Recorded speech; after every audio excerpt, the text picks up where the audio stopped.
But what if you have a serious wound that just won't stop? Something in your extremities, your arms, your legs. What can you do to stop the bleeding? Well, this is a controversial one to some people, and that is the tourniquet. The tourniquet is one of the most effective ways to simply stop bleeding in a large wound that has severe bleeding. Now again, remember, this is only for the extremities, arms and legs. Obviously, it doesn't work very well if somebody's got a head injury. You don't want to put a tourniquet around the neck. It doesn't work on the abdomen. It's for the extremities, arms and legs. Now there's multiple different types of tourniquets out there. The one we strongly recommend is the CAT tourniquet. This is a great tourniquet for many different reasons. But number one, you'll see a lot of times there's some cheap ones that are sold that are only about this thick. This band is about 1 inch thick. It's nice and wide. It's just the right width to really good pressure to stop bleeding, and it won't break on you. So it's really good for that reason. Another reason is these can be deployed very easily with one hand. So you can apply them to yourself quite easily, actually. So again, very important that you learn how to use a tourniquet. So let's say that I'm having bleeding up here in my arm somewhere. What's very important to remember is that you always want the tourniquet to be between the wound and the heart. Between the wound and the heart. That's how you stop the blood flow. If I've got a wound up here, it does me no good to slap a tourniquet down on my forearm. That's after the point where I'm bleeding.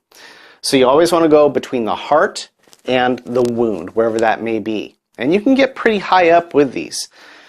So what we're going to do is we're going to pretend that I've got an injury to my arm here that's bleeding. I can't stop it. I'm going to slip this tourniquet on. And you'll notice that with this, I can just grab this little tab and I can easily tighten it down. And I can easily tighten it down, bringing it around like so. Next, what I'm going to do is I'm going to take my windlass. And the windlass is this little piece right here. And I'm going to begin to twist it in circles. I'm just going to twist it around, over and over and over. And I'm going to twist this fairly tightly. It's getting caught on my shirt there a little bit, no problem. But I'm going to twist it nice and tight because the goal is to stop the blood flow in my arm. So again, I'm twisting this down nice and tight.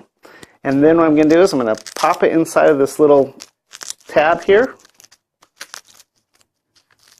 Like so. I'm going to secure that on. Now, you'll notice rather rapidly my arm starts to go to sleep because what I'm trying to do is take the blood flow out of it. So as we talk for the next few minutes, you'll notice that there's going to be a discoloration in this arm. I'm already feeling it tingling.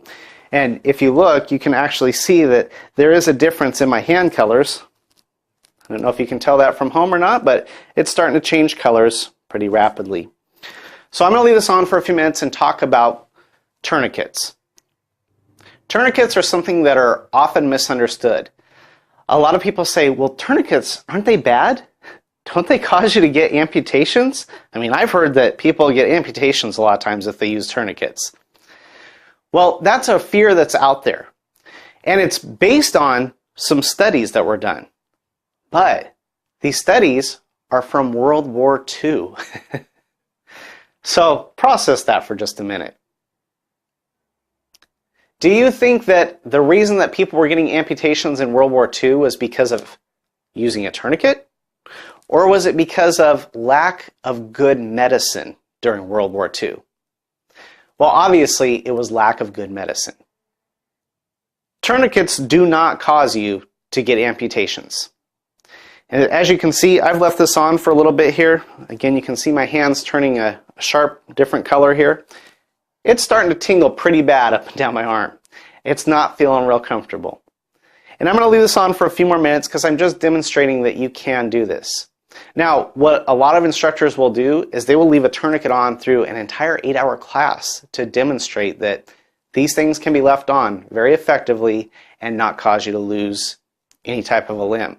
What it will do is cause a lot of pain when you take it off. And so I'm going to go ahead and take this off now so that I don't have too much pain when I do remove it. Now, as you can see, I've removed the tourniquet so that we can carry on with this discussion without me being in pain.